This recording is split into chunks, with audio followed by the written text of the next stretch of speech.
Andali, mamalengke muna tayo. Sambay lang, Jun Di Makutaka at papasukin muna natin ang palengke report ni Giselle Ricaport nasa La Huerta Public Market. Giselle, good morning. Good morning, Kuyang Angel. Nagsimula ng bumaba ang presyo ng karne ng baboy dito sa La Huerta Public Market sa Parañaque City mula sa 420 kada kilo. Noong nakalipas na linggo, 400 na lamang yung kada kilo ng liempo ngayon.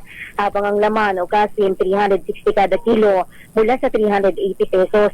Ang pork chop naman mabibili sa 360 kada kilo mula 380 kada kilo. Habang ang ribs, pata at buto-buto pare-parehong 300. Pero mas mahal pa rin yan sa 380 kada kilo na MSRP sa liempo at 350 naman para sa pigi at kasim.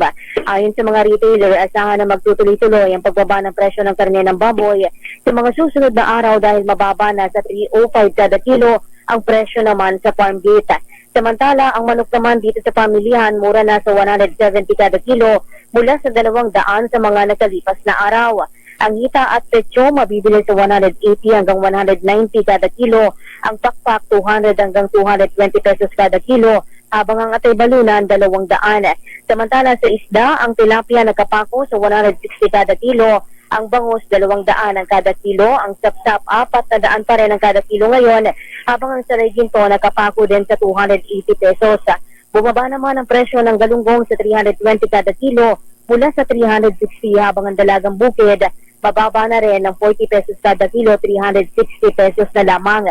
Habang ang tulingan 280 kada kilo ngayon mula 240 pesos, ang tambakol naman tumaas sa 280 mula sa 240 pesos.